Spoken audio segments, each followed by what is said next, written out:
Welcome to the obesity epidemic. Obesity is one of the most urgent health challenges of our time, not just for adults, but for children too. It's more than just a number on the scale, it's about health, brain development, emotional well being, and the future we're shaping for the next generation. Our focus is understanding the causes, the consequences, and the solutions for childhood obesity. Childhood obesity isn't just a public health issue, it's a crisis that touches families, schools, and communities. In this presentation, we will explore why childhood obesity is rising, how it affects children's development, and what we can do to reverse the trend. From nutrition science to policy reform, this is a call to action for anyone who cares about the next generation.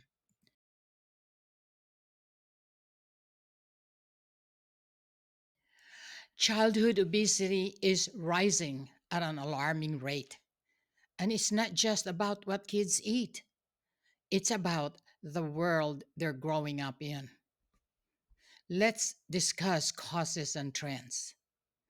Ultra processed foods that dominate school lunches and home pantries.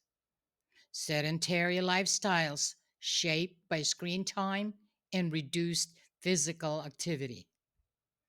And socioeconomic factors like limited access to fresh foods, safe play spaces, and health care that make healthy choices harder for many families. These trends reflect deeper systemic children. And if we want to reverse them, we must understand the root causes. So, together, we can begin to build solutions that are compassionate, practical, and lasting.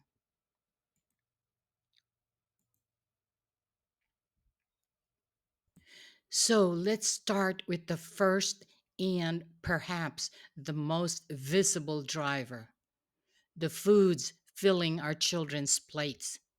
Not the whole fruits and fresh vegetables we wish were there, but ultra processed products that are engineered for taste, longer shelf life, and of course, profits, usually at the expense of our health. These are examples of foods flooding our children's plates: packaged snacks, sugary cereals, sodas, frozen meals, and sweet baked goods. They are cheap, convenient, and also aggressively marketed. Ultra processed foods are industrial formulations made mostly from substances extracted or derived from foods, plus additives like flavor enhancers, emulsifiers, and preservatives. Why they matter in childhood obesity? High calorie density. Some foods pack a lot of calories into just a few bites. They're loaded with sugar or fat, but have little water or fiber. So they're small but calorie heavy. The result: kids can eat hundreds of calories without feeling like they've eaten much, which makes it easy to overeat. Kids don't stay full for long after eating these foods because they are low in fiber and protein. They are engineered to be easy to chew, swallow, and digest, meaning they pass through the stomach quickly.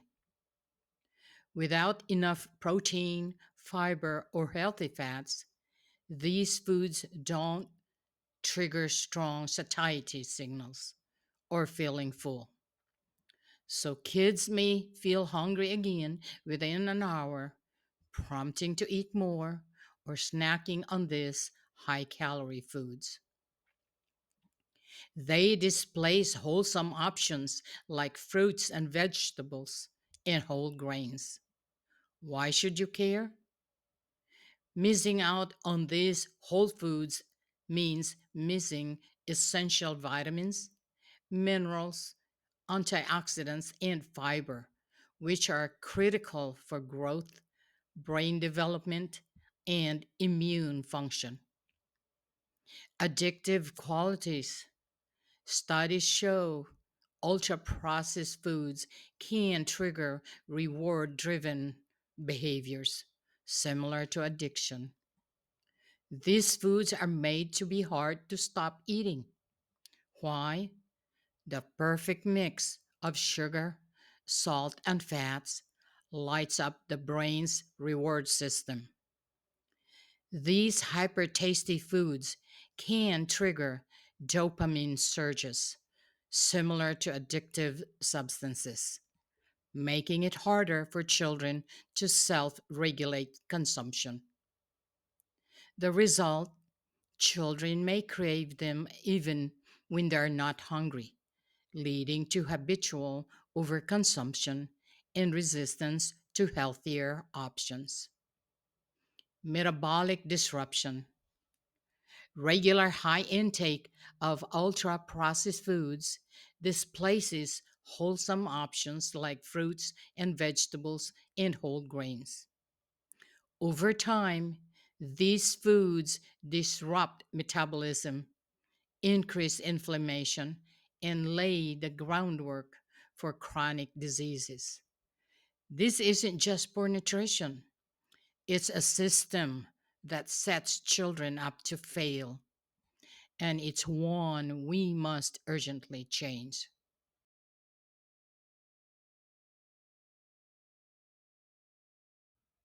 Screen time in children obesity. Screens are everywhere, and for children, they are shaping more than entertainment. Why screen time matters? Excessive screen time displaces physical activity, turning playtime into sitting time. So, less movement means fewer calories burned, resulting in weight gain. Mindless eating while viewing enables children to snack more without noticing when they are focused on a screen, leading to extra calories eaten. Let me give you a bit of science behind it. The hypothalamus is the brain's command center for hunger and fullness. It receives messages from the digestive system, especially through the vagus nerve, about how full the stomach is and how much energy the body needs. Think of it as a two-way communication superhighway between the stomach, intestines, and the brain. When a child's attention is locked on a show or game, the brain's sensory processing is focused elsewhere. So the hypothalamus may not register fullness cues promptly. This causes signal delay. The vagus nerves still sends "we're full" messages, but the hypothalamus is slow to react because visual and auditory stimulations are competing for attention. Over time, this miscommunication trains the brain to override natural fullness cues, making overeating a habit. Children are bombarded with junk foods ads, bright and fast and persuasive, targeting their cravings and shaping their habits. Add in the sleep disruption, caused by late night scrolling or overstimulation, and we begin to see how screen time contributes to a cycle of sedentary living. Screen time isn't neutral, it's a powerful influence on behavior, metabolism, and health. If we want to reverse childhood obesity, we must rethink how and how much our children engage with screens.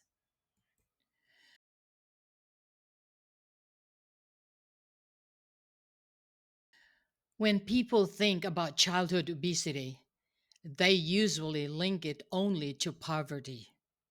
But the reality is more complex. At one end, families living in poverty may be surrounded by cheap, ultra processed foods that are easy to get. They may have limited access to safe play spaces. Long work hours and financial strain make healthy meal preparation and active time harder to come by. At the other end of the spectrum, even households with great wealth can face similar risks. Unlimited resources can mean abundant access to highly processed convenience foods, frequent dining out, and lifestyles centered on screens, cars, and indoor entertainment. Overconsumption is easy, and the health impact may be overlooked until much later. Different circumstances, different pressures. But in both extremes, the outcome can be the same. An environment where unhealthy weight gain is the easy way forward. That's why tackling childhood obesity means looking beyond income alone and addressing the systems, habits, and environments that shape how all children eat, move, and live. When we talk about childhood obesity, it's easy to think it's just about personal choices. But for many families, the challenge is shaped by the world around them, by the resources, by opportunities, and by the environments they live in. Let's examine socioeconomic factors, food access, and neighborhood environment. Some neighborhoods have fresh produce markets and safe parks on every corner. Others have only convenience stores and fast food outlets. When healthy food is hard to find or cost more than quick, processed food options are easy to get will change what should be on the family table. Time, poverty, and work schedule. Parents working long and irregular hours may not have time or energy for fresh meal preparation or active playtime for kids. Quick packaged meals can feel like the only realistic choice. Marketing and cultural influences.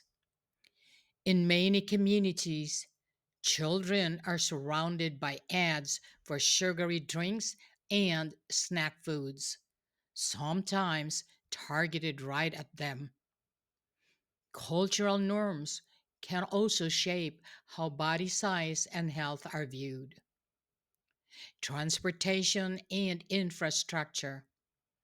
In areas without sidewalks, bike lanes, or safe crossing, walking or biking isn't just inconvenient, it can be dangerous. So parents choose to drive their kids to school.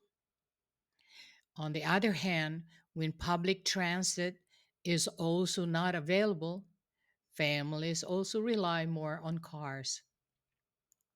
CDC studies show kids who walk or bike to school can add up 20 to 30 extra minutes of physical activity each day. When communities make it hard or unsafe for children's activities, the result is less movement, more sedentary time, and a greater risk for obesity. Healthcare access and limited preventive support. Some families have fewer opportunities for regular pediatric visits or nutrition guidance or preventive health care. Without early intervention, small weight gains can quietly turn into long term health risks. These aren't just statistics, they are daily realities that influence what kids eat, how much they move, how healthy they can grow. And that's why solutions have to be community wide, not just family by family.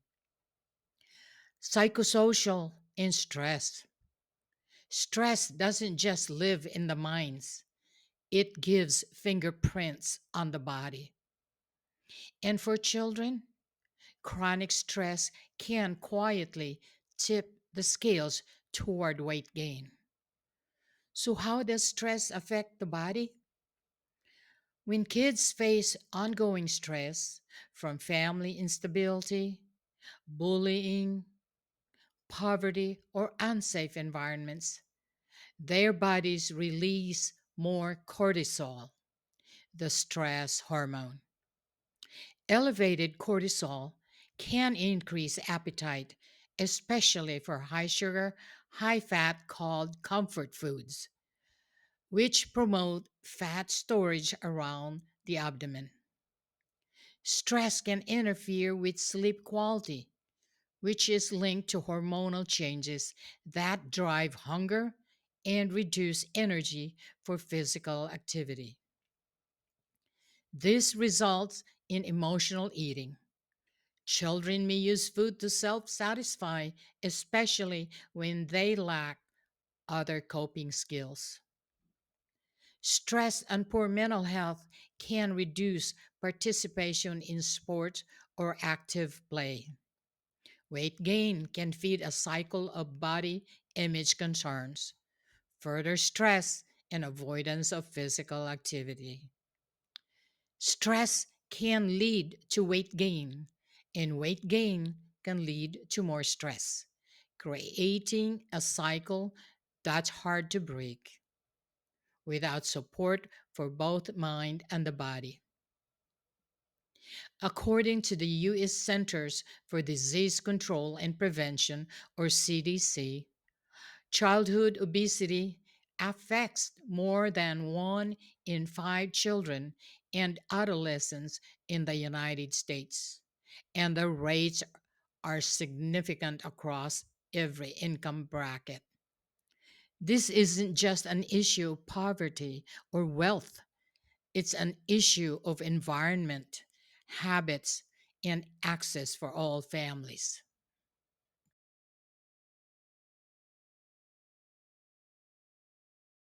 Statistics in this presentation represents a real child, a child with dreams, a child with potential, a child with a future worth protecting.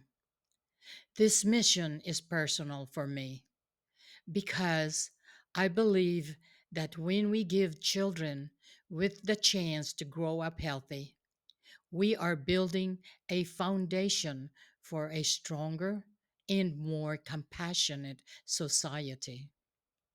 That's why my work is about more than just sharing facts. It's about empowering families and communities with science based nutrition education that builds healthier futures, one registered dietitian educator at a time. I hope you'll take what you've learned here today and become part of the solution in your home, in your school, in your community. Because together we can change the environment our children grow up in and rewrite the story of health for the next generation. Let's work together to nurture healthier bodies, stronger mind, and brighter futures through honest and accessible nutrition education. Putting all learning into action, helping families make informed decisions about nutrition choices that fights obesity and protect lifelong health. Thank you for watching and have a blessed day.